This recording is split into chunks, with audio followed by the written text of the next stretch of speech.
This is the heavy metal rebel Frankie Kazarian and almighty Christopher Daniels, collectively known as The Addiction. We are also world travelers, loved by millions, and we both have rears that makes the girls cheer. You're listening to the Potsy and Tino show. Keep listening. And you have permission to worship us now.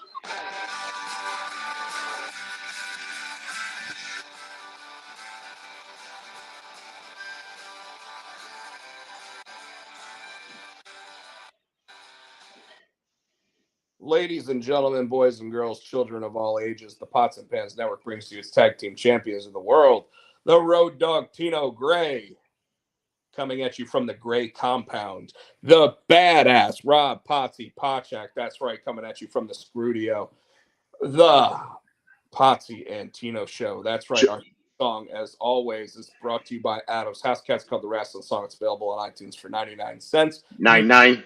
You just heard The Addiction, Christopher Daniels, and one Frankie Kazarian bring us in. We really appreciate them doing that. Looks like we already got some comments. We got Cholo. Audience. What's up, brother?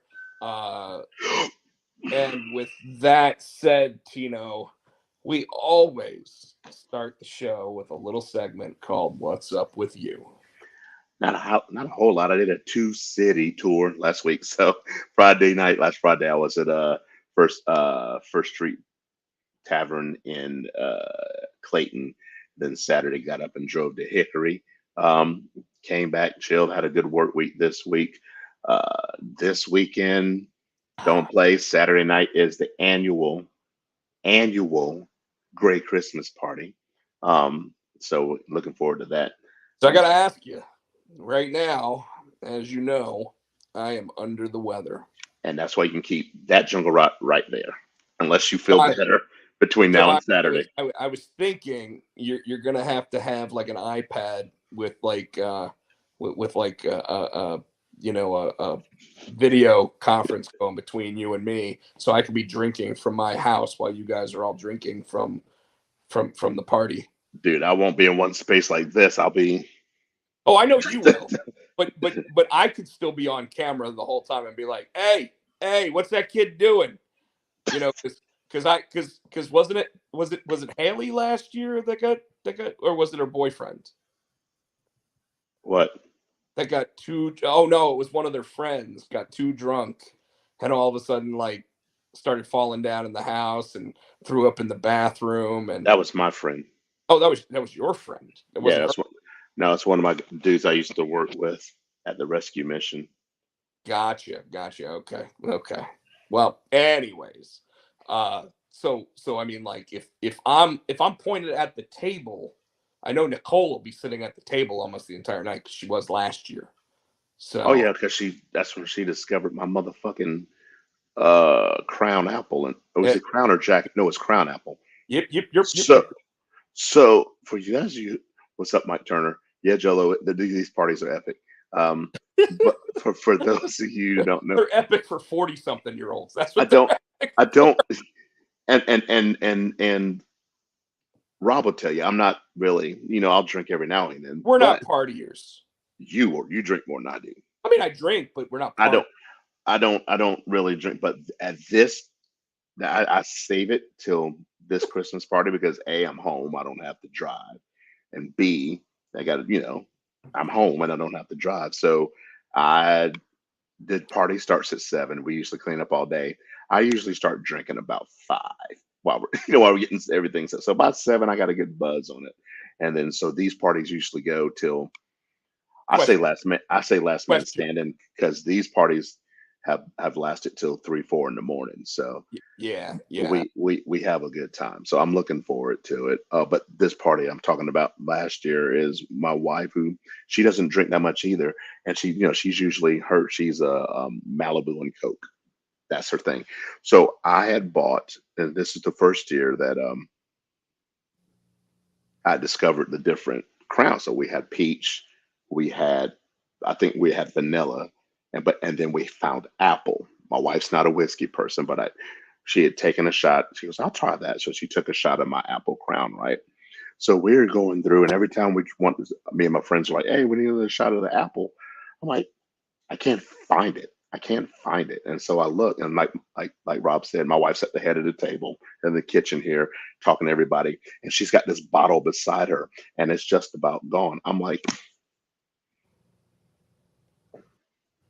And normally in this situation, if anybody's single, Nicole's playing matchmaker.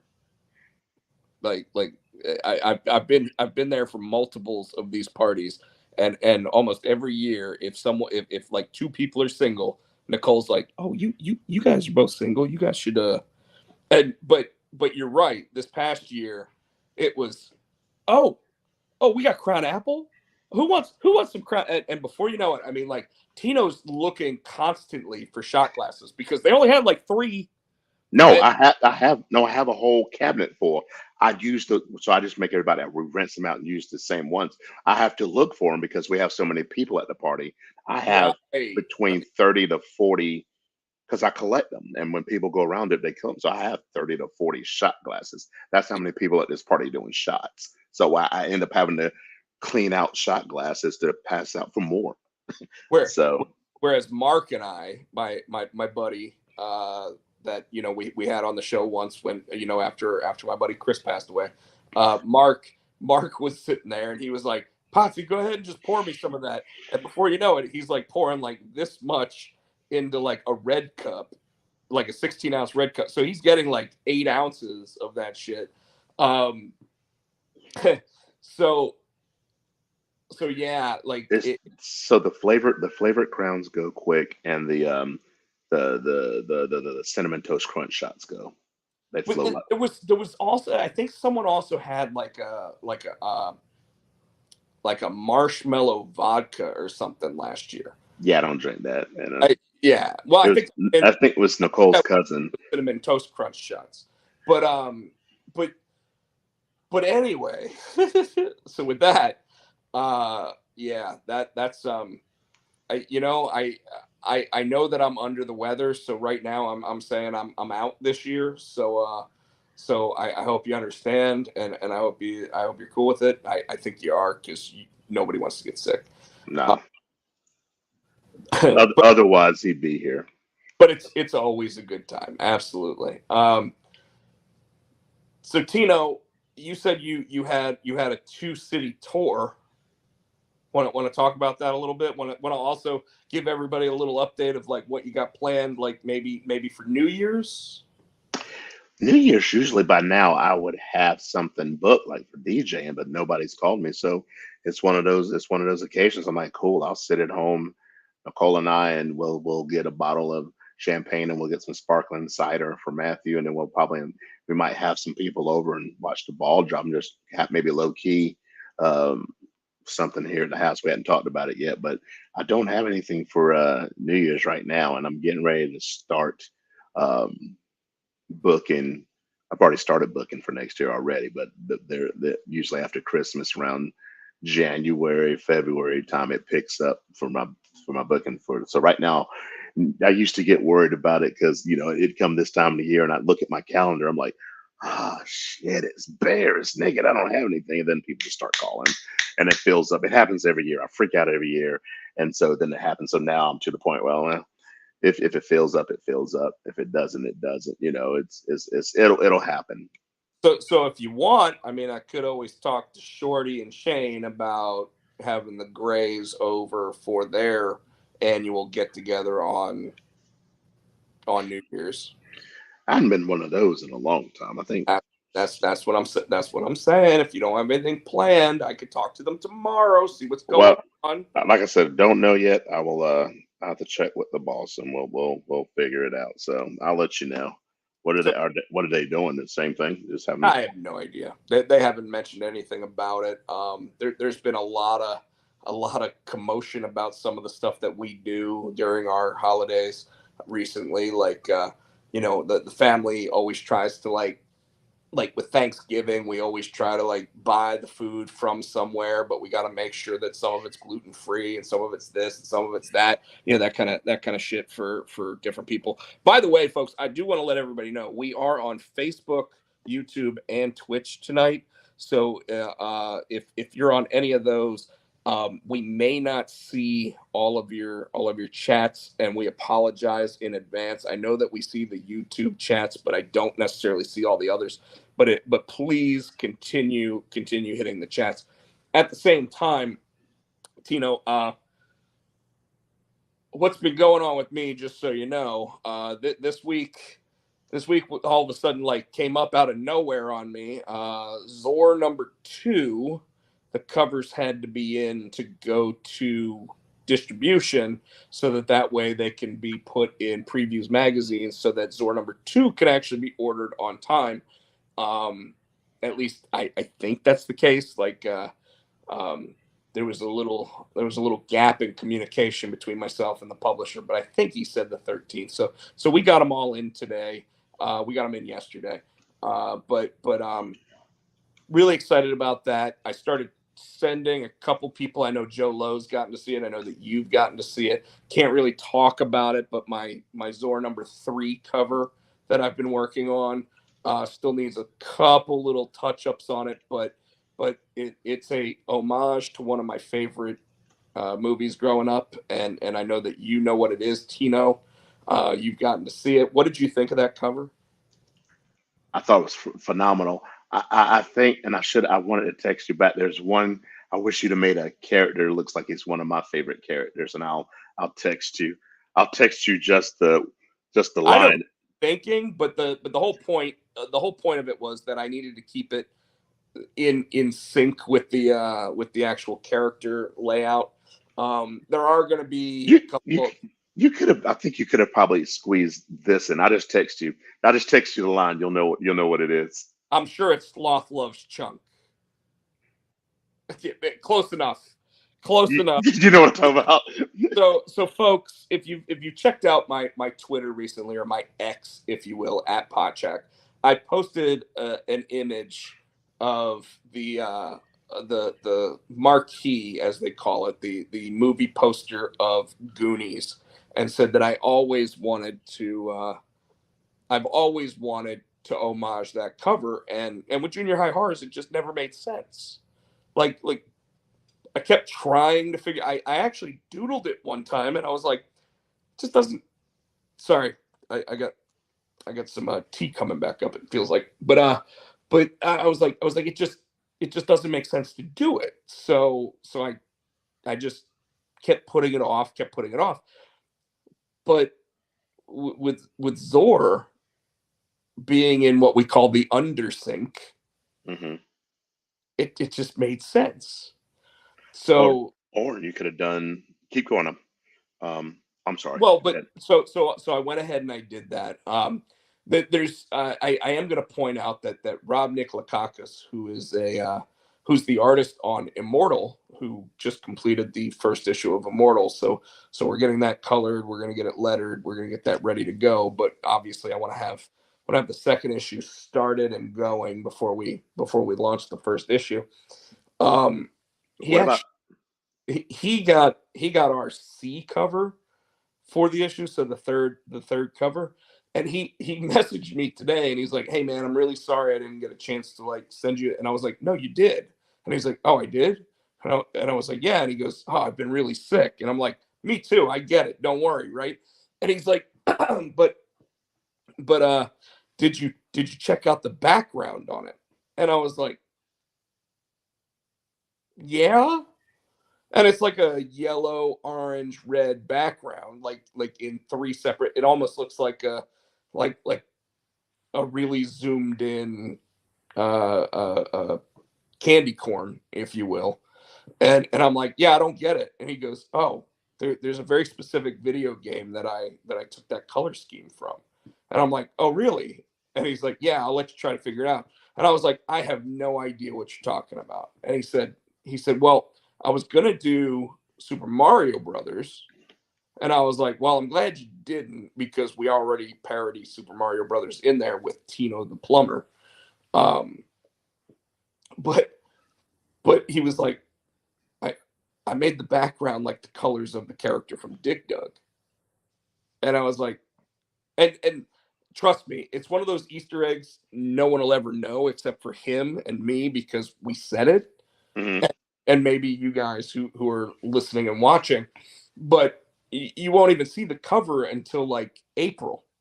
So you won't you'll be like, I don't see Dig Dug, and trust me, I didn't see Dig Dug either, but it's there.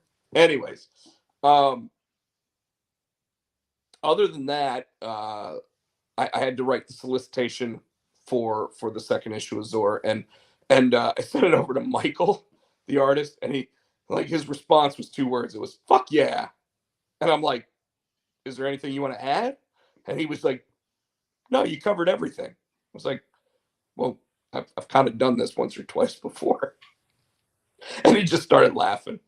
So issue 2 is going to the going to solicits. Um, First issue, obviously, like right now, available to order. Get your orders in. If you haven't ordered it, order it from your local comic shop. The C cover from Owen is a all proceeds going to charity, so please do it. Um, but but I mean, like I sent an email out this weekend to 125 comic shops across the country. Got some responses. They sounded really really positive about it. Uh, so I mean, like there's some buzz to it. There's some stuff going on. Really excited. Eric, my collaborator and my partner when it comes to junior high horrors, he sent me the next like the page that he's working on of Stonkard that we've talked about here. I have no problems talking about it on the air with you guys because you guys have been with me since the beginning on that one. He literally said to me in a message, he goes, I almost gave up making comics completely because of this one panel. And I was like, which panel? And he goes, let me send it to you. And he sends it to me. And it's literally like, dude, Tino, it's like if somebody were to have hand drawn every single character in a Monday Night Raw audience, like up to the second deck. For Stonker, he did Yes. that. Yes.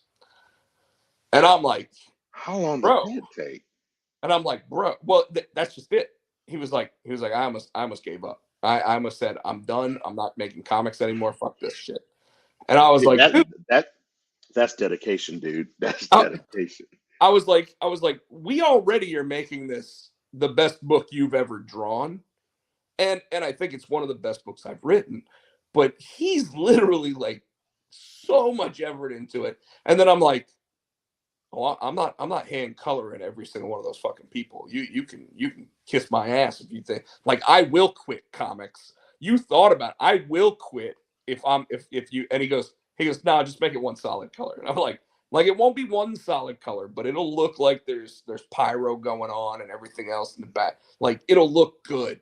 But I was like, don't you expect me to sit there and put every single face in different colors? Like fuck you if you're thinking that. And Jolo asks us Eric the artist. Joe, Eric is the artist on Stonkard. So the pro wrestling meets Galaxy Quest comic that I've been working on slowly with my junior high horrors partner. Yes, that's Eric. Oh, and Jolo also said, sorry to hear this, man. Joe said went into work this morning to be told that we're laid off until January 2nd. Damn. Well, question there, Joe, is are you okay taking a 2-week vacation? Because the way that you wrote it makes it sound like this could be a permanent layoff or it could just be a temporary layoff because the company's trying to save some money at the end of the quarter. Joe said, hell yeah. Well, he said hell yeah because of Eric. I'm sure. Oh, But if you're cool with taking 2 weeks off and you're able to make do, take it, man. Like people don't get the holidays off. I put in PTO for that. Like I said, that week of Christmas, which is cool. So pretty much, and then and next week it'll be slow too. So I don't perceive doing a whole lot next week. So it'll be I'll still do my job, but it'll be kind of slow. Yeah. So by the way, I have a prospect on something for myself as well for a day job. Nice. Might be a night job. So like if everything goes with that night and I start it up, we may have to change nights on the show. But that'll be something that we come to when we cross it. But anyways, Tino, the last "What's Up with You" thing I want to talk about happened this morning I'll let you do that. at 10 a.m. when AEW Revolution tickets, which by the way is the final match of Sting, the tickets went on pre-sale. And Joe says he's good with it. So that's good to hear. That's good to hear. But so the tickets went on sale at 10 a.m. Tino. Right. I tried to open up two separate browsers, and the reason why was this: I wanted to see what the best available seats were, and I wanted to see what the best in what we said our price limit was. Yeah, he asked me. I'm like, well, this is what I can do because Matthew just came in. That was a lot of money sending Matthew and Cole down, and Christmas coming up. I'm like, this is what I can do. If it's more than that, we'll just go to the movie theater, pay $25 and watch it at AMC like we've done before. But so I told him, I was like, hey, front row tickets, I have them in here, $350. And what did I say? Go ahead, say it. I said, you're gonna be sitting by yourself. And I'm the one without a day job right now. So I was like, well, all right, you made up my mind for me. Because if he had said, fuck it, just do it, I'll pay him off over the next three. Joe, we can talk about that in a minute because I have not seen -1, but I guess I'm just saying it. I have not seen -1, but I am ready for the new episode of Monarch tomorrow. And Tino, as you can tell, I'm already losing my voice. But so anyway, That means we won't be on here for 2 hours. Well, we shouldn't be anyway. There wasn't a lot that happened this week. Yeah. All right. But yeah, go finish. So anyway, I go on there and he says no to the $350 tickets. I'm like, damn it, those are ringside seats. I mean, they are literally front row, section D. Like they are, I mean, you get to take your chair home, everything else. I'd be divorced. Tino says no. I said, okay. I said, the other spot I've got is 123, which is the lower bowl, second row, row B, seats 1 and 2, which means we have the aisle seats. Tino doesn't say anything. And I'm sitting there going, shit, it only lets me hold these tickets in the queue for like 6 minutes. Okay, so let's go back. Let's go back to why I didn't answer you. I'll get to what happened. I'm not faulting you because at that point I was like, executive decision. Tino said we're going as high as $100, and these tickets were $100. But everybody knows that Ticketmaster sits there and goes, hey, I'm going to put a thumb up your ass. Yeah. So Ticketmaster said, thumb up your ass, $110, $112 a piece, whatever it was. I'm good with that. And I was like, Tino, we got section 123, row B, seats 1 and 2, $112 a person. They stuck their thumb up our ass. And he doesn't send anything back. And I'm like, okay, I'm waiting. And then he does send the one message that says, you be sitting by yourself, bitch. And I'm like, okay. And then he sends another one. And this says, in a meeting right now, I'll message you when I'm out. And I'm like, you don't need to. I already bought the tickets. Like, you don't need to message me.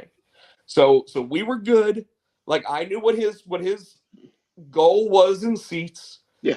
And I was like, I'm not going to pass up second row of the lower bowl. No, I'm no. not, because, and Tino and I talked a little bit about this earlier. Jason and I talked about it a little bit earlier. Jeremy Whitley and I talked about it a little bit earlier. Jeremy Whitley, writer of Avengers and some other stuff. Is that the Jeremy that went when we went to the pay-per-view at the movies? Okay. Yeah, the one who was like, "Did you know it was me?" And I was like, "No." And then since then, it's like every time I see him, it's like, "Oh, it's you." But anyway, so Jeremy messages me and he goes, "Oh, hey, my guy just got us seats and he got a section 223 or something like that." And I'm like, 223? Are you guys just trying to get the $25 tickets? Because by the way, folks, you could see Sting's last match if you got on there at 10 o'clock this morning for $25. There were floor level seats at $25, but I wasn't sitting 20th row. Mm-mm. Not if I could. I'm short. I can't fucking see. I was like, no, fuck that. I'm put me in the bowl. I'll pay the extras. And in fact, I joked with Tino. I was like, they charged us an extra $10 to get the aisle seats. Which, by the way, fuck them. I'll take it. Hey. Anyways, so we can get in and out. We can get in and out quicker to get beer and bathroom breaks. If you think so. Oh well, okay. That's the way I was trying to say it. But thanks for shooting that down. But you know how it is. Yeah, that's what it's supposed to be. Yeah. But yeah, I'm gonna tell you right now. Take the next day off because we might be staying outside to try to get like the Midnight Express and everybody else's signatures and autographs. Because I have a feeling this is gonna be one of those where like Bret Hart, Mick Foley, all these guys are sitting in the front two rows. But regardless of that, here's the deal. So I need to bring cash so we can get some podcast spots. Well, I don't even think it's going to be that. I think it's going to be if we're waiting outside, we might be able to ask them for one, and they might be like, "Yeah, I can hook you up." Okay. So, but yeah, I would say let's bring some cash if we got it. Anyways, so here's the deal. I sit there and I message Tino, and I'm like, I'm glad we got our seats when we did. And he's like, "Why is that?" And I was like, "Well, because right now the only thing you can get is the 220 sections, or you're going to pay like anywhere from $500 to $1,000. And he's like, "What are you talking about?" So I sent him a picture, and it's the same row we are sitting in, one section over from us. And Tino, unbelievable. What were the ticket prices? We're not like $1,200. What was it? $1,200, $1,500. I'm like, $1,225 for the exact same row, one section over. I'm like, you got to be shitting me. And by the way, folks, not only that, and I see that we got a bunch of people in here. Again, I just want to let everybody know, if you're on Twitch or if you're on Facebook, we can't necessarily see your comments. We are on the YouTube at Rob Potsy Podcheck, or at Rob Podcheck. But main thing I want to say here is that those tickets, like, I had the chance to buy us ringside seats for $350. All of a sudden, I saw second row. Now your tweet really makes a lot of yeah, exactly, Joe. Second row, so right behind ringside seats, are going for $3,000 already. This, by the way, is before general public even can buy tickets to the show. Tino, how crazy is that? Crazy. It's ridiculous. I was looking to see if we had any messages on Facebook. We don't. Nobody's commenting, so we're good there. I mean, I can try to take a look at the Twitch. It's absolutely ridiculous. It's ridiculous, dude. What day is that again? March 3rd, which is a Sunday, so you're gonna have to skip youth group and everything that night. AEW, what is that? Revolution. Oh, it's already AEW Greensboro. Yeah, it should be on, it should. I think it should be on your schedule because I think I posted it to your schedule. 7 p.m. All right. So we'll figure out when we're leaving and all that. So trying to check to see if there's any chat in the Twitch, I don't see any, but I do see that we've added a couple followers. Thank you for that. Michael Turner said that tick prices are wild these days. It's insane. But Yeah. Michael, like the tickets weren't insane. What's up, Tino? Mm-mm. Anyway, the tickets literally were $25 for anything in the 100 section, and they went as high as $350 for front row. Like the tickets Tino and I got at base level pricing were $100. They weren't bad. Like for Sting's last match, Shit. Yeah. like like Oh, trust parking is going to be $50. trust me. If Matthew hadn't had that trip, I'd have had the money. Yeah, I'd have paid a little more for that. That stings Well, like and yeah. I mean, it is what it is. Here's the thing: if it was Stone Cold Steve Austin's last match and those were the prices and the tickets, I would have said yes. If it was Mick Foley, I would have said yes. Knowing that it's Sting, I know that you're a bigger fan of Sting than I am, but I'm a '90s kid, man. I gotta see it. Sorry, And Joe. Joe said I got to stop yawning. It's contagious. Sorry, Joe. but when it comes to Sting, I kind of believe that when he says this is his last match, he means. But like you said, he is one of my. We know that Dusty is my all-time favorite wrestler. I grew up. I grew up in that NWA, that Greensboro Coliseum, Dorton Arena. So I remember going to see Sting when he was still Surfer Sting. He had the blonde crew cut and the face. So I've seen him. So so to see his last match, knowing that he's wrestled Flair, knowing that he's wrestled Dusty, knowing that he's wrestled Nikita Koloff and all the the NWA. Uh, like I said, you're from up north, so you had WWF at the time.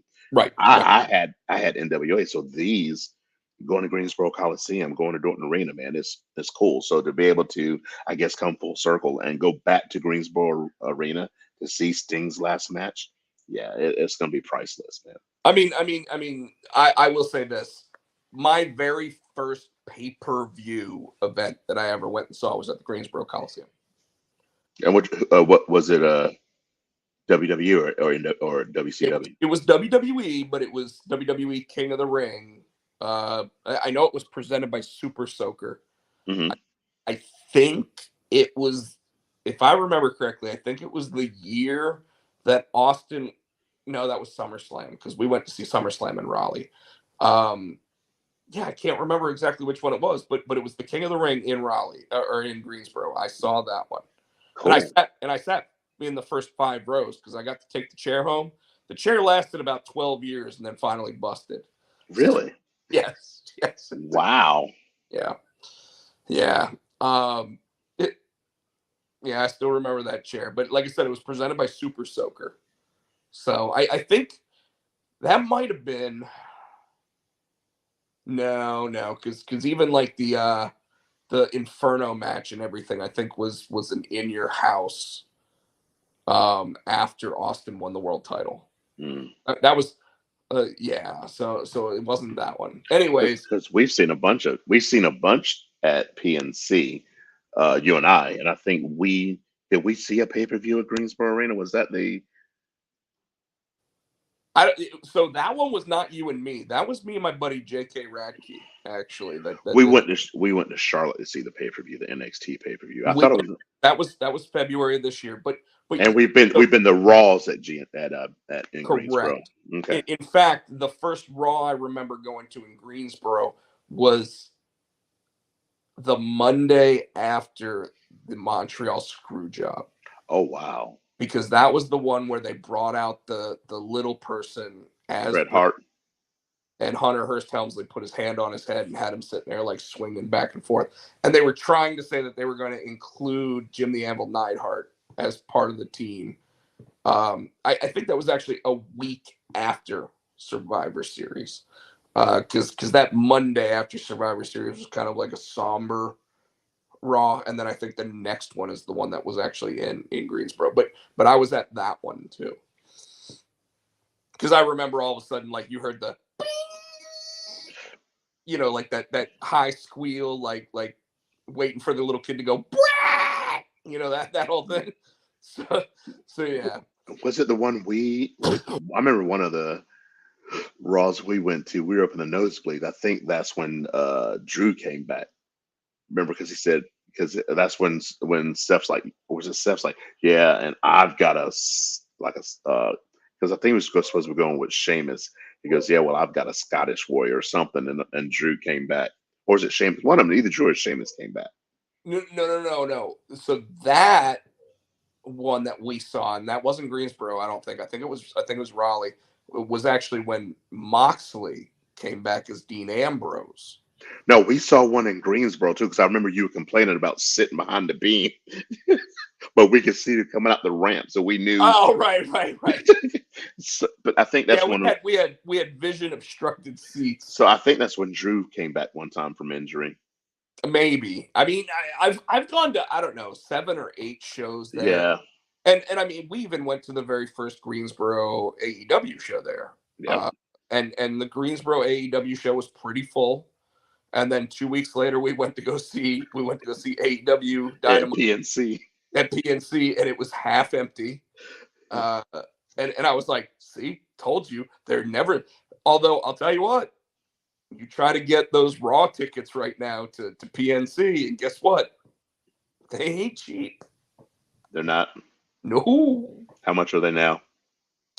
Enough to where I probably am skipping.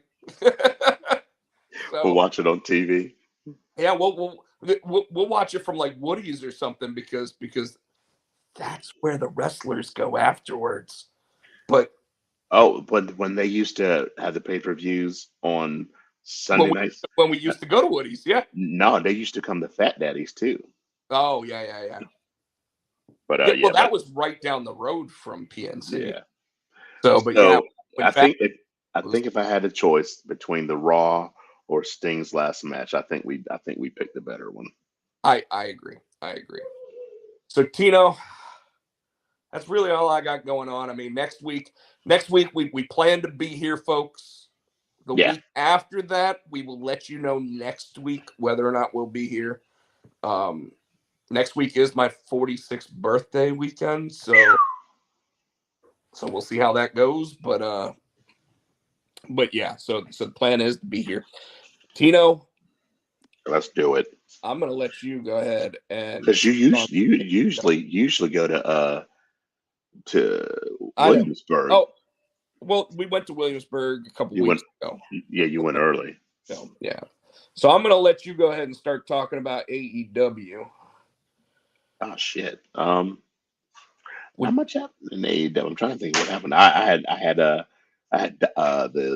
deadline pulled up. AEW. All right, we'll go into Raw, SmackDown, NXT. If you want, we'll hit the WWE PLE section first, which is Deadline. Which I thought. Did you watch it? I did. What'd you think? What would you give it? What grade you give it? We usually.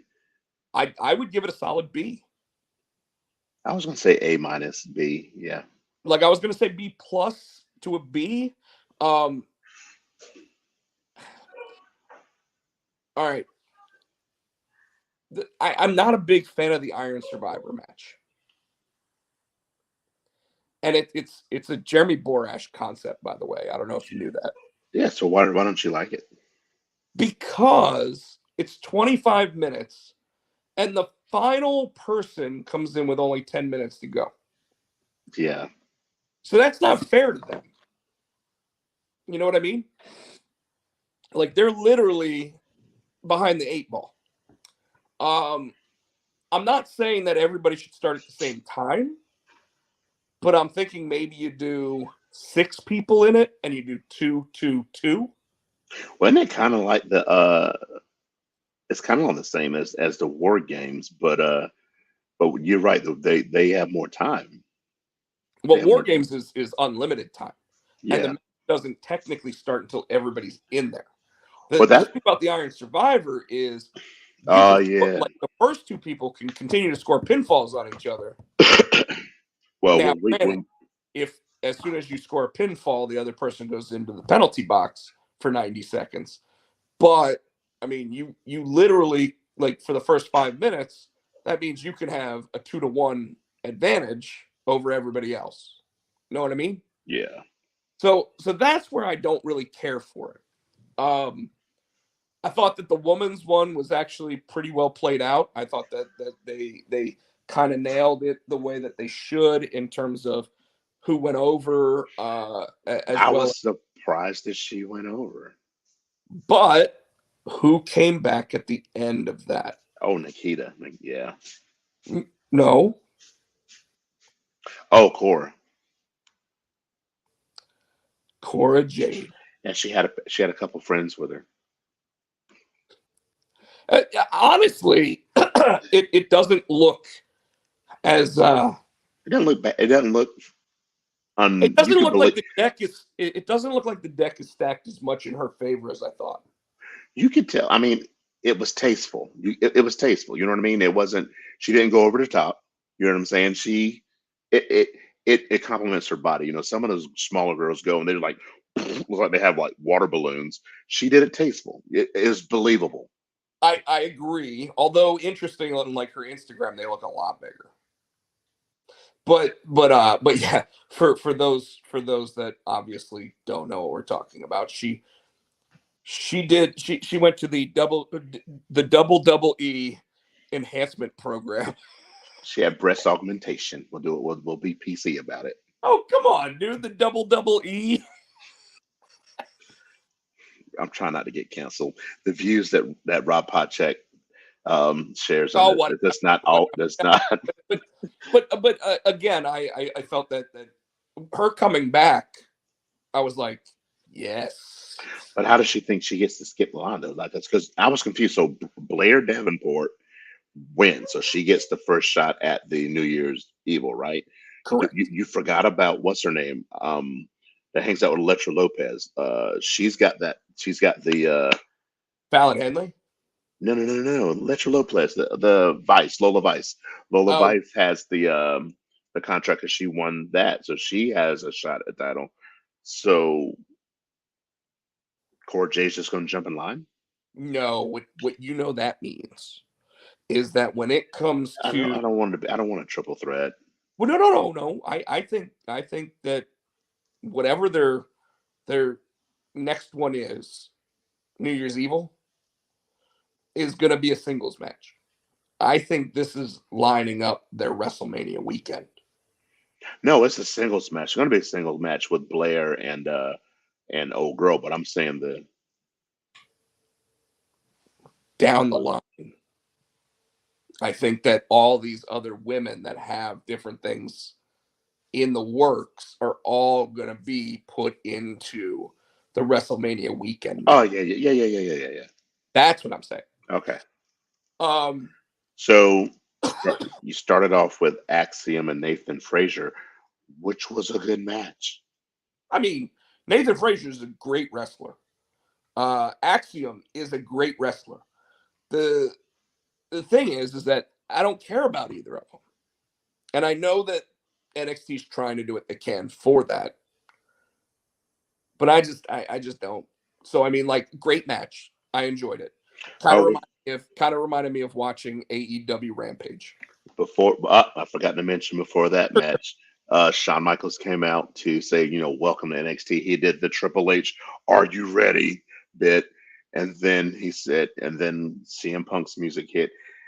This is the funny part, and I noticed this when he was coming down before HBK even said anything. I know exactly what you're talking about. Go ahead. CM Punk came out with a Bret Hart sweatshirt. Do you not think that that was on purpose? Yes, and CM Punk tried to play it off again, dude, and Michaels played along with him. I like the merch. And CM Punk, oh, this I didn't know. I'm like, yeah, you did, you did. He's like, it's okay. You made up with Brett. I made up with Triple H. It's all about starting over. Yeah. And there you go, right? It was a really weird promo between the two of them, by the way. I did like the selfie. Yes. But like who knows what Shawn Michaels looked like in that selfie? His eyes could have been like. Oh, they showed it. They showed it the next. They showed it the next Oh, night when on Raw when they do they do like the instant. They showed the selfie. Yeah, so they showed him. He's got the one eye. This eye's closed, and this eye's going over here. Yeah. Okay. So nobody knows who he's looking at. No, and he's got that smile. He's got that. smile that he does. I'm like, whatever. Yeah. Um, Dominic and Dragon Lee with Rey Mysterio on commentary. Go ahead, Tino. As much as I don't like Dom, and as much as I've said he can't win a match, he can't do anything about Judgment Day. He held his own against. Dom's not a bad wrestler. He's not. He's a good hand. He's not a bad wrestler.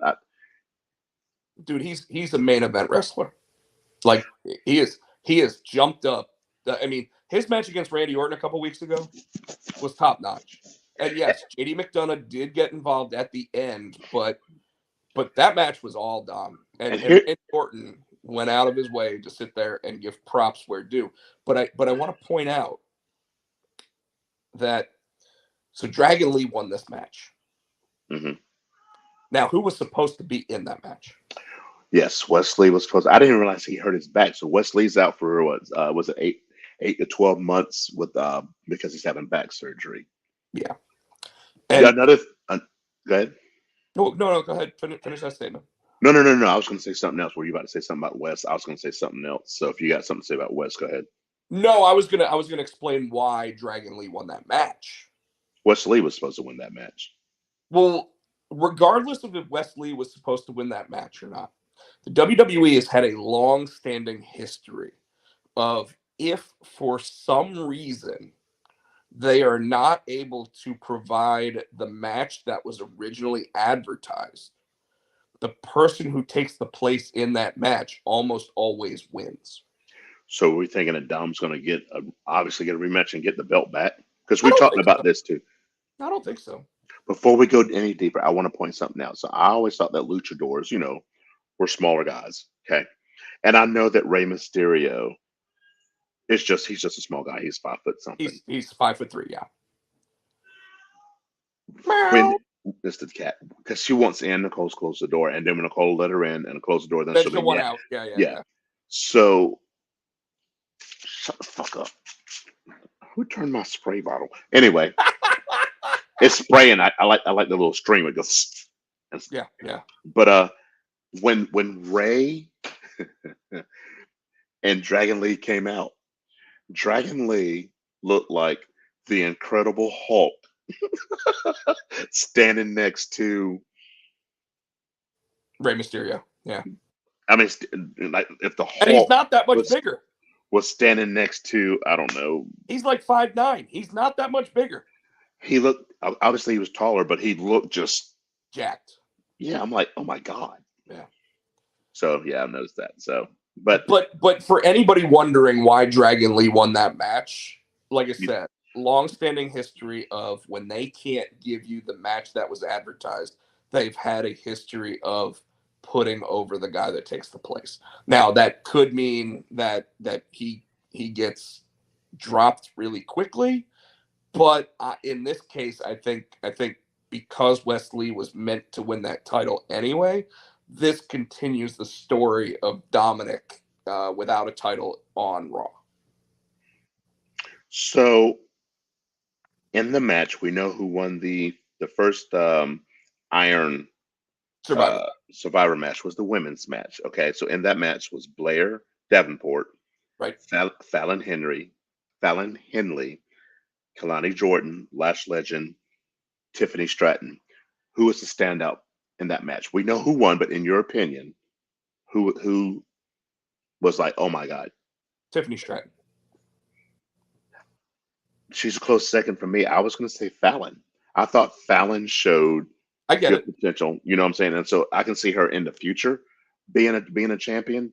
But Tiffany Stratton has that. You're right. She has the Mandy Rose it factor.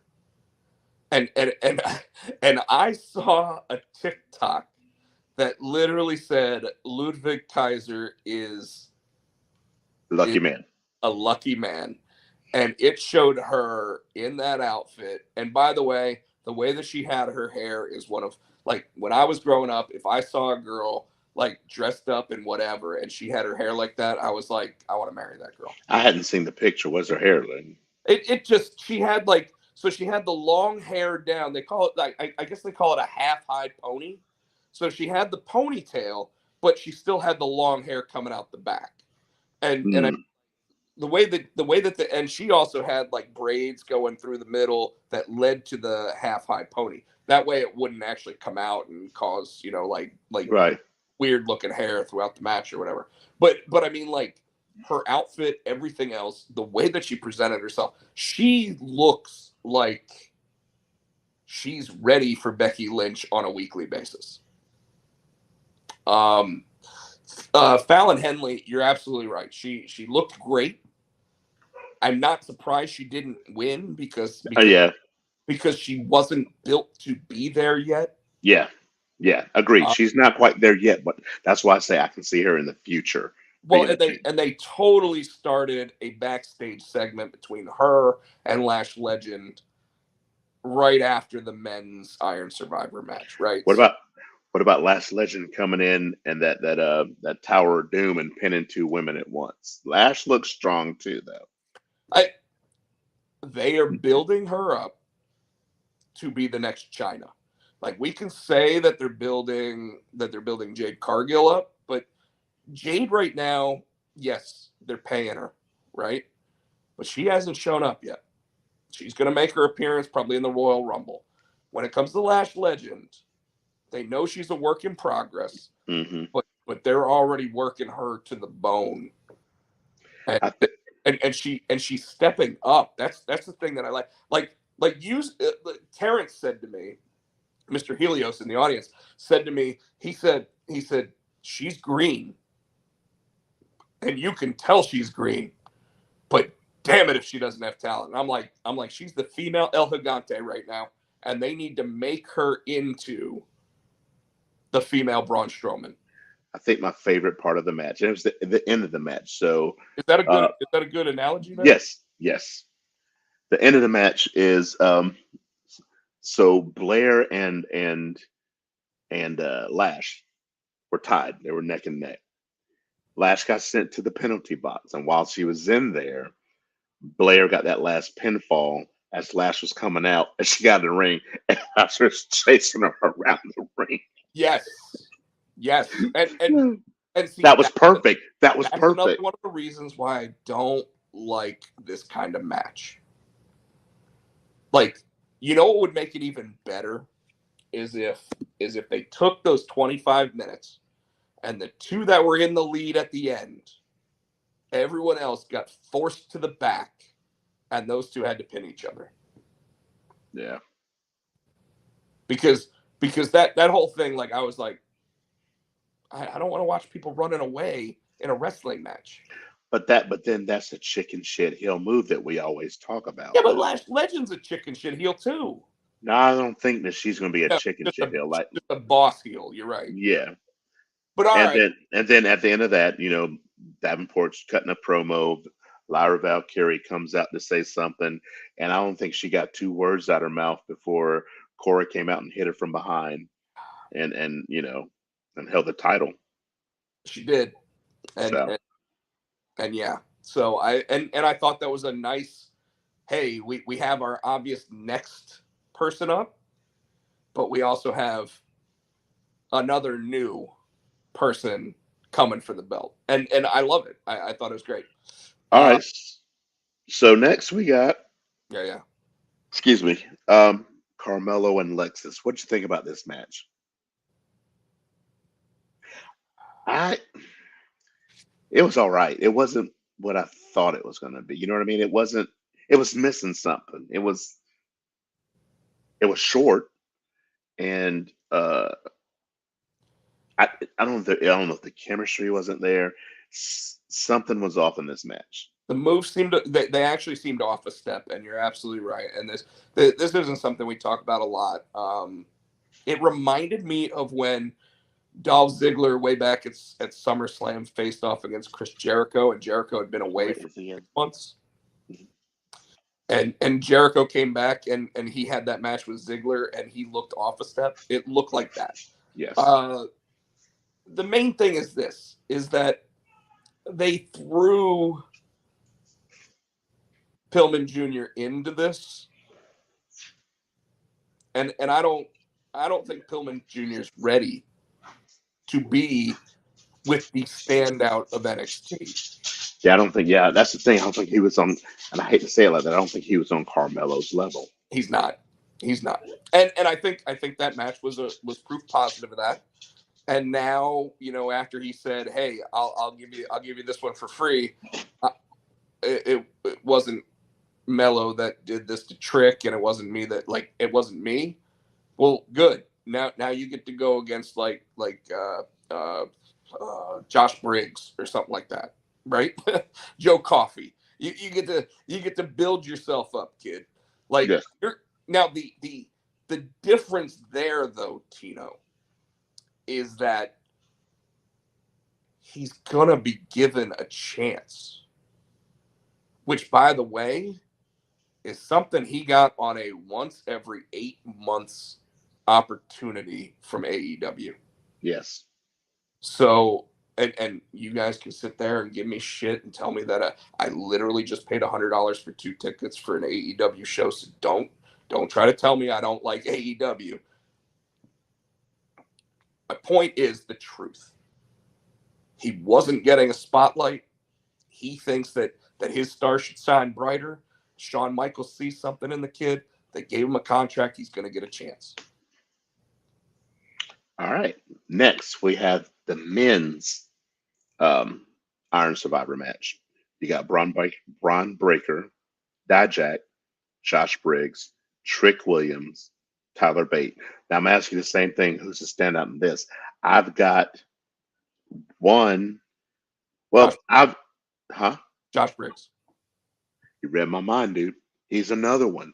Bro, He's we've been another watching one. this stuff for so long. That dude. He's another one, man. I can see him. I can see him being a champion. I don't Sooner. know. I don't know about that, but I can. Oh yes. But hold on. I can see him being a standout like a Shelton Benjamin, where you put him like Dolph Ziggler. You put him in the matches, but he's a big dude. That's what I'm saying. That's what Vince, and it seems like AAA likes too. He's a big dude. He's good on the mic. Well, do you? He's athletic. Let me ask you something that we can ask everybody in the crowd too. Do you think that Triple H has anything to do, like literally, with the booking decisions of NXT right now, or do you think it's 100% Shawn Michaels and Shawn Michaels just passes it by Triple H and Triple H says, "Okay, run with it"? I think that I don't want to say it's a Triple H Vince thing when Triple H is running it. I think that Shawn Michaels has, because some of that has his fingerprints on it. So I do think he has a majority of the booking, but I think Triple H goes, "Hey, I like that, but let's sprinkle a little bit." But I don't think he's overbearing like Vince, but I think he does say, "Hey, I like that. That's good, but what if we sprinkle a little bit on there?" And but he's not taking over. You know what I mean? He's doing this number that's coming off the. Yeah. He's sprinkling. He suggests things. You know what I'm saying? I totally agree. By the way, I don't think Triple H is backstage at NXT events. No. He might be if they're in the Florida area, but I think Triple H. I don't know if you read, but the WWE is off from the 19th through the 26th. Oh, cool! I didn't see that. So, or the 25th. I think they're back for NXT on the 26th. But that means they have an entire, like, all of the wrestlers have an entire week off the week of Christmas, which Vince would not allow. So that probably would be taped, or because usually Christmas they have a best of. So like this coming Monday, One or the other. Yeah, one or the other. And that means for those that have the opportunity to go see the Monday Night Raw this week, it might be a really good one to go see. Could also mean that they actually tape Monday Night Raw on like a Saturday or a Sunday. Same thing with a SmackDown, whatever. But yeah, they're actually, like, he's holding firm to his, I want people to have time off with their families. that's awesome. Getting back to NXT, I think that he's holding true to that himself, because I think he's letting Shawn Michaels run NXT as if NXT was his own. Shawn probably sits there and goes, "Hey, Hunter, sign off on this." Probably looks at it, says, "Hey, I like this. I like this. I like this. Like you were saying, I think that everything that you said is spot on. I do think that he might even sit there instead of saying, "Hey, let's sprinkle this on here." He sits there and goes, "Why here? What's this?" And he gets Shawn Michaels, who has even more time in the business under his belt, sitting there going, "Oh, well, the reason why I'm doing that is because of this, this, and this." And before you know it, Triple H is like, "Run with it. If it doesn't work, though, next week, right?" I could see that. Agreed. And so with guys like Josh Briggs, I was surprised he was in the match, but there obviously was a reason behind it. It's because this is the kind of match that someone new can stand out and either help their tag team become more visualized and more seen to the bigger audience, right? Or they're leading to something else, and they've kind of been leading towards something else with The breakup. I always want to call him Briggs and Stratton because you Yeah. got Stratton, but Briggs and Jensen. Briggs and Jensen, Yeah, that breakup's coming. and I mean, like, And again, we joke about this. The Shawn Michaels and the Marty Jannetty. Jensen is the Marty Jannetty of that team. and Briggs showed that. Like, if Briggs had a bad showing at Deadline, Jensen might have been the guy that gets the Shawn Michaels spot. So, What did you think of Braun Breaker coming in, getting 3 pins in less than 30 seconds or whatever stupid they were doing? kind of felt like the same thing they did last year with the final person that came in. I don't remember who it was. I think it was Carmella. But the whole point of that is to show that Braun is that type of hyper athlete to where he's aware of his surroundings. He's able to sit there and make the decision, and he's able to sit there and score those victories quickly because he knows that because he was the last one to enter, he literally had 10 minutes to get ahead. Now, keep in mind another thing I liked. This I knew that this was Trick's match to win. Sure. But keep in mind until the last, because he had goose egg, and like you said, Breaker was in last, so that's 10 minutes left in the match, And Trick and was in the penalty box. had a goose egg. Yeah. Keep that in mind. So go ahead.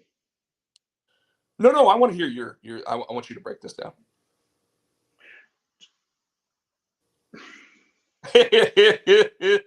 You want me to do it. But what ended up happening was with like a minute to go, Trick scores 4 pinfalls. And he does it in classic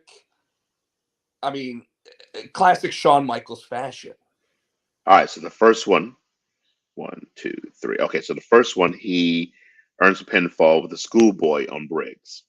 All right, so Dijak gets Trick up for the Feast Your Eyes, but Eddie Thorpe comes. I forgot about Thorpe.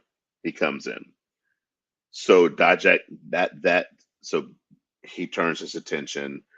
That's how Trick gets the schoolboy. Um, and then he jackknifes Tyler Bate. Right. And then I don't remember how he got it on Dijak. He got another one on Dijak. Then he gets one. I think Dijak was out already because of the Eddie Thorpe. No. Okay, so he got the schoolboy on Briggs. He did the jackknife debate. He pins Dijak. So I think that's I think he did a frog splash on him. yeah. And then he gets Braun Strowman. Yes, by doing like a forearm smash thing or something. Yeah, like a clothesline from hell. I think my favorite part of that match is when I don't know if it was earlier on or during this last sequence, when he was doing the Harlem sidekicks. And Booker T was like, yeah. So I think that was kind of a nod to Booker T, and Booker T didn't say shit. So I wonder if Booker T was, because it's I guess it's what do you call it? Homage. Courtesy or courtesy. You got to ask permission. Like, Sure. but I'm sure backstage is like, "Hey Booker, I want to do the Harlem sidekick. Are you cool with it?" You know what I mean? And he was So like, "Yeah, dog, you go ahead, you do that, dog. Let's go ahead and yeah, brother. so You that's what I'm saying. I'm wondering, so I would think that knowing that Booker T's on commentary, he would have had to have in gotten fact, permission. Booker T probably sat there and said, "Yeah, dog, shucky ducky, quack quack, bro." Yeah. So yeah, something like that. Totally, 100% agree with you. I thought that was super cheesy that he scored 4 pinfalls with like 3 seconds to go. But that's because the match itself, like I said, I think is super cheesy. Same time, it was thrilling. It was eventful. And to see Trick come from nowhere means that at some point, don't be surprised if he has a finisher that comes out of nowhere. And I think too that I'm waiting for it. Carmelo's got to turn heel, and they've got to have that blow off for Carmelo to come up because and we'll talk about it later. He's going to be on Friday night in the United States thing. We'll talk about that later. So they got to have some kind of blow off. They will. Yeah. I think they're going to have a match the weekend of WrestleMania. I think what's going to happen is Trick's match against Ilya, which by the way is Trick Ilya 3. I think that's going to have Carmelo actually get involved, and that's going to lead to the WrestleMania weekend match. Um, but let's go ahead and talk about Ilya versus Baron. No, you missed one. You missed one. You're skipping. You're skipping one. What I miss? Kiana James and Roxanne in that steel cage match. Okay, go ahead. For what it was, I thought this was a good match too. Sure. I did not think that Roxanne was going to win, and I was correct. But I didn't expect who is Izzy Dame? I don't even know who this chick is. Oh, Izzy, I think, is the young girl that was the Bailey fan way back in the day when she was like 14 years old. Because she's a regular. If it's the same girl, she's the regular from Busted Open who has been training as a professional wrestler for like the last 4 years. And with a name like Izzy, I mean it's Izzy. So Yeah, but why would she side with I guess we'll have to wait and see. I don't know. Make a name for yourself, kid. All right, now go ahead. Baron and I really Ilya. thought that this was a match that Baron Corbin was going to win because I didn't feel like the NXT. I call it the NXT Galaxy, not the NXT Universe, by the way, because it's smaller than the WWE Universe. But I thought that the NXT overall perception of Ilya was he's a transition champion. I thought he was coming up to Raw to join Judgment Day. Well, not even Judgment Day. I thought he was coming up to join Imperium. Imperium. That's yeah. Yeah, but anyways,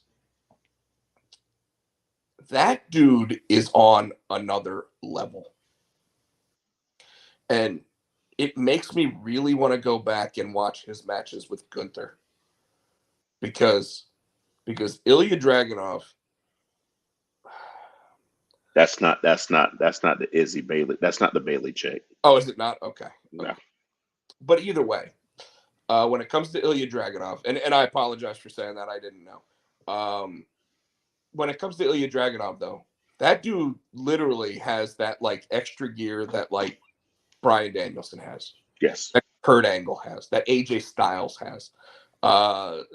Seth Rollins taps into it every so often, but those other guys that I mentioned, they all have it. And Ilya Dragunov, like Trick Williams was doing an interview this week, and he literally said, "I got 20 minutes into one of my matches with him, and I've only had 2 matches with him, and I've only been doing this for 3 years." And he's like, "And when I thought it was time to go home, Ilya said, no, let's keep No, going." no, no. And and he put him through the ringer. And dude, I'm telling you, like Ilya has that. It's got a gas tank. He reminds me of Kyle O'Reilly, though, which means all the talent in the world. But I don't think he's packaged himself ready to be the guy that's going up against the Seth Rollins at WrestleMania. Mm-mm. You know what I mean? Mm-hmm. But dude, like if I were him, I would drop the Ilya off my name. I would just be called Dragunov. That'd be the first thing I would do, and it'd be my decision, not Triple H's or not Shawn Michaels, not Vince McMahon's. It would be you know what? I'm so good. I only have one name. Yeah, but they got too many people doing that. I can see where you're going, but Well, we call with it that, by one name anyway. yeah, no, they call him Ilya Dragunov because They do, but you got but Dijak. They don't say Donovan Dijak. They say Dijak. well, Donovan is, I mean, meh, you know, So and they've obviously said Dijak's never going to be anything in NXT because I mean, like that dude has all the talent in the world, and yet they're doing the Keith Lee with him, and that's Triple H and Shawn Michaels booking him now. But no, like that match with Baron Corbin, I really thought that Corbin was going to win. I thought it was going to lead to like the Royal Rumble weekend. I thought that he was going to hold on to that until the WrestleMania weekend, and no, that's not what happened. Like, yep. like So that's that. amazing, yeah. All right, what do you Then want to talk? I guess we move. We'll go to NXT because there's something. Go ahead, talk about it. I know I said on SmackDown. They started on Raw saying that Triple H, no, Shawn Michaels has chosen him to go to SmackDown to be in that thing. So Carmelo is going to be facing Grayson Waller. Okay. But then on NXT they did the angle where he got jumped and he got his knee hurt. So And somebody else could take his place, yeah, but then by the end of NXT, you're like, oh no, you're medically cleared, you're good, blah blah blah blah. Why? so he doesn't win. Because they're also trying to figure out, well, who jumped you? Did you see who jumped you? Da da da da da. So they're They continuing that. continues his NXT story. Yeah. Yeah, and so I thought that was weird. Allows for a great match, but allows him to sit there and get over while losing. Yeah. Yeah. So that was NXT. What's up with Ava or Ava? All of a sudden, she's making matches and she's the one going in talking to Shawn Michaels like you guys don't get along. I'm gonna go talk to Shawn for you. And she comes back. Shawn Michaels said, "What is she? Is they gonna make her like a on air kind of Maybe. like a Jonathan Coachman when he was the assistant? You know what I mean?" But she's kind of like self-appointed though, because Shawn Michaels never came out and said, "Hey, I want you to." She just started doing it herself. But Shawn Michaels would be the first one to sit there and say, "If you want it, go get it." Yeah. So there So you it's go. funny. So I'll stick with that as the reason right now. All right. Can't think of anything else. Anything you want to talk about Raw SmackDown? I guess Roman's supposed to be back Friday. Let's talk about CM Punk on SmackDown. He made the comment, and when he said it, it made me laugh. I'm like, yeah, Rob said that when he's like, yeah, I'm here on the 9 o'clock hour, so I don't have to worry about my time getting cut short. And I'm like, Funny that it was like a day after we had talked about it, isn't it? yeah. But I think it was approved. I think that statement was approved. I think Triple H probably said, "Hey, you got 12 minutes," and I think he went like 14. I think that when Punk came out and he said everything that he did, he ran down the people that he needed to. He made it sound like, hey, I could sign here, I could sign here, I could sign here, I could even go to NXT. I got a phone call scheduled with Shawn Michaels. He obviously showed up the next night on Saturday, which we already talked about. But then he talked about Roman Reigns and he said, let's talk about somebody who's not here. And the crowd went like, ooh. And then he said, Well, from the sounds of it, it sounds like he's never here, and that made the crowd get even louder. Then he started talking about Cody Rhodes. Then he started talking about Seth Rollins. Then he started talking about LA Knight. Then he started talking about Kevin Owens. And he basically ran down everybody that we want to see him wrestle, right? The idea of him saying that he was entering the Royal Rumble was great. That was on Raw. No. He said at the beginning of that I'm going to be one of 29 people to enter the Royal Rumble, because that's when he said, I'm going to finish my story by headlining WrestleMania. And he said that on SmackDown. I thought he said it on Raw when Seth came out and got in his face. He said it again on SmackDown, because he said I'm going to do it the right way by entering the Royal Rumble. So he wasn't saying I'm gonna take the cheap way out and just face the champion. I'm gonna earn my championship match, and I like that, by the way. I like the fact that therein we have a problem, because Cody. So who wins? We thought Cody was going to win it. Cody wins. Okay. Cody wins. We can do the old dollar bet if you want to. Here's the thing. Cody wins because you still have Elimination Chamber the following month. And Elimination Chamber would be for who gets to face Seth Rollins or whoever is the WWE champion at that point, right? So it'll be Seth. Right. And here's why. Because Cody Rhodes will hold out sitting there saying who he's going to face until the week before Elimination Chamber. Then he's going to call out Roman Reigns. That's going to start their program to WrestleMania. He'll then be on SmackDown. And at that point, CM Punk ends up winning the Elimination Chamber and headlining WrestleMania on night 1 against Seth Rollins. Like, it writes itself. Because at this point, Triple H doesn't think that LA Knight has enough gas in the tank to be the number 1 guy on either of the shows. So he's going to go up against Logan Paul at WrestleMania for the United States Championship. Gunther is going to have a match, probably, if I had to guess, against Sami Zayn at WrestleMania. I think that's a great way to go, because a lot of people are like, well, if not Chad Gable, who can actually beat Gunther? Sami Zayn can beat Gunther. Okay. So I think that's where we're headed. And by the way, that's a first. Nobody said anything about that on any of the dirt sheets or anything else. You heard it first, folks, on the Potsy and Tino show. I am saying right now, Sami Zayn versus Gunther for the Intercontinental Championship at WrestleMania. All right. There you go with that one. Let's talk about his transition to Raw. Adam Pearce, CM Punk. Okay. Adam Pearce comes out, sits there, and says, I've made a great offer to CM Punk after losing the deal with Randy Orton.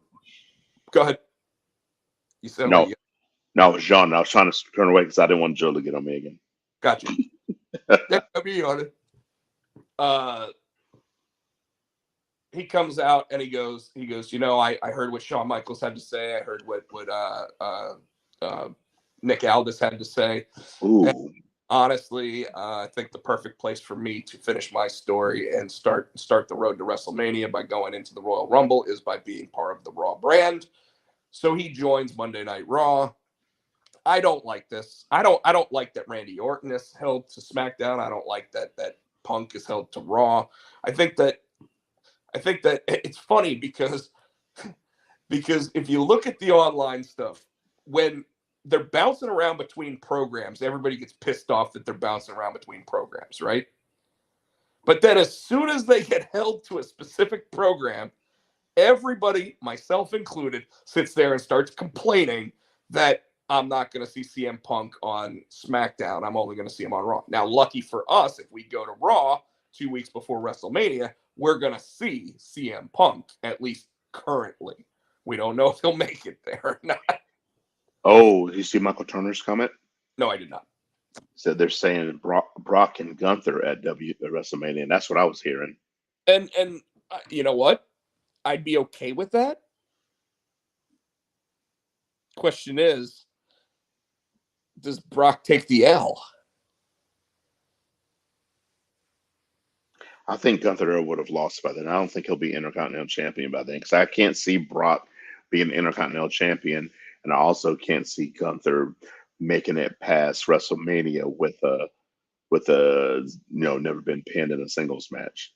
Sure. So, Michael, great point, and something that we'll have to put a pin in for a later episode. But let's talk about what Seth Rollins said to CM Punk. Seth Rollins told CM Punk that when he left, he was the best in the world. He's like, I'm glad you're on Monday Night Raw because I get to expose you. And Tino, in wrestling terms, exposing your opponent is taking everything that they're known for doing well away from them and then running circles around them. And now, granted, on SmackDown, CM Punk did say, go ahead and keep singing his song. It's all he's got. And he called him whiny. He said in his whiny voice. I was like, whoa. A lot of people missed that line, by the way. I heard it. Yeah. Well, we don't miss things like that. But yeah, I mean, hell, he finally sat there and said something about what you can and can't do backstage, right? So we won't touch upon that. But Seth said, when you've given everything you've got, at that point is when it's going to start. And what he's basically saying is he's going to Daniel Bryan him in an iron. And by the way, I would be 100% behind a Seth Rollins versus CM Punk Iron Man match at WrestleMania if Punk thinks he can go that long. Because I don't think he can go that long. I mean, I think he can give you 40 minutes. Mm-hmm. But at the same time, like, that's when you start doing the sing my song and do all this stuff, like that's when you drag it out. But I mean, like, if Seth really wants to prove that he is the best, this is how he does it. He has to take the guy that has been saying for the last 10 years, even though he hasn't been here, that he's the best in the ring, best on the mic, and best even on that commentary booth. And he has to outshine CM Punk by exposing that he's better at all of those things. And let's be real. He's not better on the microphone. He probably is better in the ring. Seth is better in the ring. He's been going 10 straight years. Like, there's no doubt in my mind that he's better than CM Punk in the ring today. Okay. But the question is going to be whether or not they go to the Performance Center and they work out their WrestleMania match for 40 minutes and they get it right. And then he says, let's do it again. We can be better. Because I'm going to tell you something. When he was Tyler Black back in the day, and a lot of folks might not know this, but he had, I believe it was against Adam Cole, one of the best world title matches in Ring of Honor history. And it was literally because they practiced everything the same way that Macho Man and Ricky the Dragon Steamboat did. I don't think they. Yes, the Macho Man and Ricky practiced that, but if you remember, you saw that Ricky interview where Macho Man got the yellow pad and said, "Move 1, move 2," and it's like all the way to 100. So he had this thing like yellow pads, like just choreographs timed. The number 75. Oh yeah, which is what we're gonna be doing. This is the number 80 move. They had it move for move. Yeah, step on your toe. Yeah, Yeah. No, I totally agree with you. Hell, I literally watched the Kevin Hart and Chris Rock documentary on Netflix today, and at one point, Kevin Hart goes backstage to Chris Rock's dressing room and sees how he prepares for his stand up, and he's like, "The fuck is this, bro?" And he goes, "These are all the jokes that I actually do." And some nights I think that this one isn't good enough to be the closer, so I move it over. And he's like, "Man, don't come into my room." And he's like, "Why not?" He goes, "I got shit in there." He's like, I got a mirror so I can see whether or not my hair looks good, and that's about it. And I'm like, you could just see how some people prepare, right? But Chris Rock prepares his special like he's Macho Man Randy Savage. I got to go out there, and I know that I got to outdo Hogan. And Seth Rollins, by the way, is the same way. He knows that Roman Reigns is going to get every opportunity to be the night 2 main event of WrestleMania. And Seth Rollins is only going to have like 2 opportunities between now and WrestleMania to prove that he deserves it more. And he already knows that 2 opportunities that he's got, there's still only like a 0.5% chance that he gets. And yet he has enough fire in his belly to where he's going to sit there and he's going to go, Punk, this is both of our chances to get out from Roman's shadow. So are you willing to do this with me? And he's going to have to bring Punk with him because I don't see a 44-year-old CM Punk able to keep up with Seth Rollins like that. Mm-mm. Not at the level that he's gonna that he's saying he's gonna bring. So I loved the promo, by the way, and I even loved when CM Punk finally grabbed the microphone and he goes, that's the one time I'm gonna let you disrespect me in this ring, and that's really all he said to him, because they probably ran long on the segment because of all the I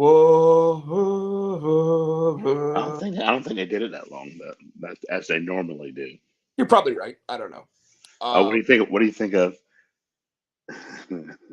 our truth and the Judgment Day? Where's that going to end? How is that going to end? I love it. It's hysterical. I love it because the Judgment Day was stale. The Judgment Day is stale. We want Rhea to lose her championship. We want Damian to cash in that Money in the Bank. We want them to lose the tag team belts. When R-Truth came in that ring and said that JD McDonough didn't belong, and JD got mad and was trying to fight him. Oh, was he wrong? No, it was funny. He's like, y'all changed the locks on the front door and the back door, dog. He he adds something to that. You're right. You know what? So, can we transition this directly into talking about AEW? Yeah, because we got to go. Yeah, we got to go because we said we're going to be 2 hours and it's an hour and a half now. Well, I don't think it will be because there's not a lot to talk about from AEW in my estimation. I didn't watch Collision. I did not watch Rampage. The big thing that they didn't address, and I don't think we talked about it from the pay-per-view, they didn't address it last night, and I was hoping they would because they mentioned it, was his mom turning on Edge or turning on Adam Copeland. Yeah, I think that's going to be a Collision thing that they talk about. Okay. Yeah, so last week, obviously, Nick Wayne's mom turns on Edge and joins Christian in one of the worst spots that we've seen in a long time. Kind of reminded me of when Shawn Michaels' wife slapped Chris Jericho way back in the day. And it pissed me off because it stopped recording. They went over, so I'm like trying to find it like on YouTube, trying to see what happened until I finally found it. Yeah. Well, if your YouTube TV should have the access to get onto TNT's app and watch it that way. I'll check that out. Just as a heads up. But the two things that I really want to talk about from AEW this week.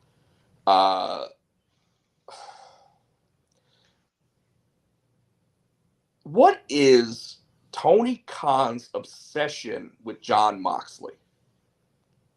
I know that he is one of the best wrestlers in the world.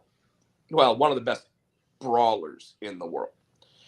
I know that he is a 3-time AEW World Champion. I know that he's an international champion. I know that he's probably even held the tag team championships at some point at this juncture. Why in the fuck did he go over Swerve Strickland last night in a match where Swerve was the better wrestler in a wrestling competition? And I want to point out that when Moxley did the chair spot outside the ring and Swerve did the double leg drop kick to him outside the ring, Mm-hmm. I'm Swerve surprised. Swerve didn't touch him to put him back in the ring. He tapped him, and Moxley got up and just jumped in the ring. And they what did they say? He didn't get all of it. Well, no duh. That motherfucker He kicked missed 2 him. legs into his chest and knocked him over in a chair. He got every bit of that. He got so much of that chair can't be used as an actual sitting device. I don't know. I don't know what his hard on is for Moxley. I don't, because that was like you said. Yeah, he loves Moxley, but Moxley had his time. We talk about this all the time. It's time to. Moxley wants vacation. They need Give to him push. one. They need to push somebody new. Let Moxley go on vacation. They need to push somebody new. And you know who deserved that spot? Swerve, because he's getting cheered. He's finally getting over. Do you know how to do the dance yet? I don't know how to do it. I don't. I don't. Anyways, Moxley winning that match does nothing to help whoever wins that tournament. Nothing. Not a goddamn thing. Swerve winning that would have put him immensely into first place. Like even Brody King lost last night. And here's my other problem with what got said during this tournament. Tony Schiavone, God love him, sat there and said, it doesn't matter how many points these guys have. If you're in this tournament, you're one of the best in the world. Really? Eddie Kingston has 0 fucking points. Jay Lethal. No, I think Oh, Eddie. did he No, finally get one? yeah, he has 3 now. Okay. Oh yeah, because he beat Danielson, didn't he? Mm-hmm. Yeah. But Jay Lethal has 0 points. I don't understand that. My other dude's got 0 points. Who's your other dude? Them boys. Oh yeah, Mark Briscoe. Which, unfortunately, out of everybody in that tournament, him and Daniel Garcia are the two that I would assume would have 0 points. But Daniel Garcia has what, 3 points? Does Daniel have 3 now? I think he does, because I think he got someone to tap out to the sharpshooter. So I don't know what they're doing. I want to be excited about their product. And let me just go ahead and say something else irritated me even more. Oh God. And you know what it is. The Winnipeg Jets. I knew you were gonna say something when he said it. I get messing up your line. I get it. He recovered. Did they really think that was going to go over with the crowd? He recovered. Ricky Starks just sat there and said nothing. Nothing. Oh, when he told him it's he was nothing. He's calling you. He says that you're nothing. he gave him the you're better dressed Enzo Amore. Yeah. They did the whole. He said, and he's like, yeah. He goes, yeah, you'll get that because it goes with your. And he said soft. And I think the only reason he didn't spell it because they didn't want to get sued. Well, I can tell you right now, Enzo Amore is the only one that went over in that segment. Yeah. That was the worst Jericho segment in years. And that's all I have to say about it. I do not agree. I mean, I do not disagree. Uh, Roderick Strong went from being hilarious to being annoying as fuck. Samoa Joe. Like, why do we? I'm done. Like, okay, listen to your crowd, Tony. They're not cheering it. Tony Storm. Like, oh, come That here, shit. close up, Mr. Khan. And then we wait 3 minutes. And then when she finally does it, she's like, I think I got something in my teeth. What the fuck? I'm still digging the Tony Storm thing, though. It's better than half the shit. But, dude, they are regressing. And I don't like it because all the talent in the fucking world. And they're regressing. What do you mean regressing? What's going on the programming isn't keeping me interested at all. Whether it's the wrestling, whether it's the storylines, We've talked about this. Just because you don't like it doesn't mean it's not good. We've had this conversation before. But it's not just me. Look at our group now. Look at what our group said about winter is coming. I don't read that. And again, I mean, perception's reality. So what's bad to you might not be bad to me. You know, Why bring Devon Erickson? Well, we already discussed that. That's probably because their movie's getting ready to come out and they're pushing the movie. But why do the match on Friday? Why not have the match that night while they're there? Probably because the movie comes out this weekend. No, because Tony's like, oh, I'll use the because we're taping Rampage. I'll sit there and put them in a dark match after Dynamite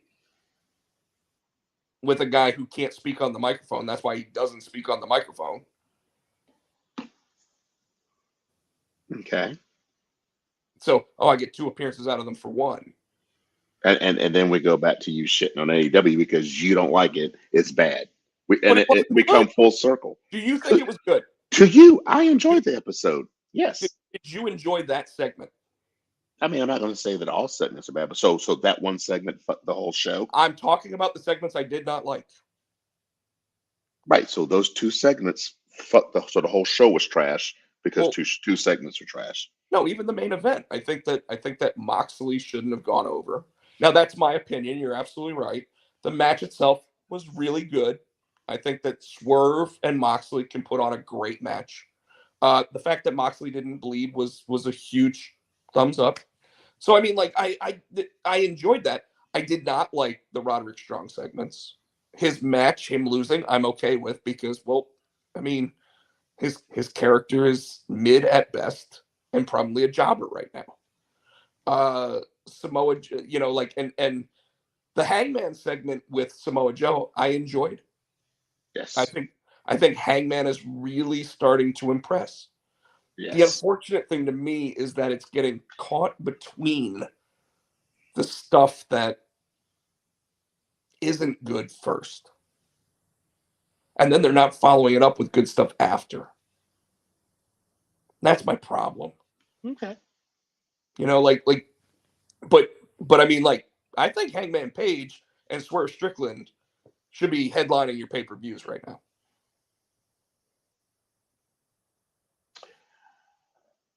I'm thinking Hangman's probably going to be in that. If he's not the devil, it's going to. I'm thinking it might be Dolph Ziggler. Well, he got beat up by the Devils this week. Oh, that's right. That's right. So, now that doesn't mean he's not the devil. There's suspicion off of him. It just means that it's a red herring at worst, and at best, yes, it makes him not the devil. So, and I know that storyline has something to do with Adam Cole, and that's why it's taking so long to get to. Mm-hmm. It's just because how much longer is he? How much longer is he? He's out for I don't know. But you know what? If it's Kyle O'Reilly that comes back before him and they give him that role instead, I'm 100% behind that. Hell, Bobby Fish could come in and do that role right now, and I'd be okay with it. I think that's too obvious, though. You know what I mean? I think it's too obvious for it to be one of those two. Well, if Kyle O'Reilly came back and did it, Kyle O'Reilly's been gone over a year. So I don't think it would be all that surprising if he did it. I think that would be like a holy shit, where'd this guy come from? Hell, Michael Turner. If they do it right and they actually say the devil's, well, that is something that's going around the internet now. There's always the possibility of sitting there saying AEW's come to terms with the release of Kyle O'Reilly, and then Kyle O'Reilly shows up as the devil later. Like, you could totally pull something like that if you wanted to. Anyways, I'm done. I got nothing. I'm running on less than fumes, man. I am struggling tonight. All right. Well, let's do it. You can check us. You can check him out on the Twitter. He is at Podcheck. I'm HootieFan91. Oh, the show is Potsy. I fucking knew it. No. But this is something that we both watch. Have you caught up on Quantum Leap? No, and that's one of the things I want to get off here. I need to catch up on. Well, real quick, also want to go ahead and state that a new episode of Monarch, if you have Apple TV, is out tonight. And 3 episodes of season 2 of Reacher launched tonight. I've been binge watching Young Sheldon. Well, I'm going to tell you, Quantum Leap tonight was their mid-season finale, and I really want to talk to you about it off air after you watch it. I'm not going to talk more. Yeah, no. Matter of fact, I need to go get that set up right now. I'm listening because I have a theory, and it's because I'm a writer. So I'm going to leave it at that. Anyways, Tino. Oh, whoa. I'm just because I'm on Peacock now, and Brooklyn Nine-Nine picture came up, and it made me remember Andre Brown. Rest in peace. Yes. So, Captain, my captain. Yeah. So that's what I got. We don't have any new. I got a new Found I got to watch. What's pissing me off is they hadn't done a new Irrational. Yes. Yeah, I know. And unfortunately, a lot of that is because when the strike happened, they were mid filming, and they had to put filming on hold, and that's why Law and Order and all the Chicago series are coming back like January 16th and 17th. Okay, so I got 2. Damn it! I got 2 Quantum Leaps. I got a Kind of Magic, and then I guess this new one. Damn it! All right, I'm gonna be up tonight. I guess Well, I'm gonna be up until I pass out watching Reacher. So. And Found, I think, is a new one too. It is. And, and if you're caught up on Found except for this week, I'll leave it. Yeah, I'm caught up on Found except for this new one. I'll leave it at that because Ooh, that one looks good. I might have to watch that one first. Yeah, okay. You're gonna like that one. So all right, go ahead and take us out. I just fuck it. Twitter X, Rob at Podcheck, HootieFan91, Potsy and Tino, Facebook, Potsy and Tino Show. On what is this? On Instagram, SC Tino. He's all the Podchecks and all the Rob Podcheck and Rob Potsy Podcheck. By the way, folks, if you're watching us on Twitter, or I'm sorry, Twitch or Facebook, YouTube or Facebook, give us a like, subscribe to the show, or just follow the show, whatever it is. And on YouTube, we want you to like, subscribe, and buy our shit. We want to say, as always, as Michael Turner said, thank you to Adam Zouskat for the wrestling song. That is our theme song. You can get it on iTunes for 99 cents. Michael Turner took my line 99. Till next week, folks. You guys take it easy. Yeah, and of course, head to your local comic shop and order your copy of Zor, please. Thank you, everybody. Happy holidays, and we will see you next time. Peace.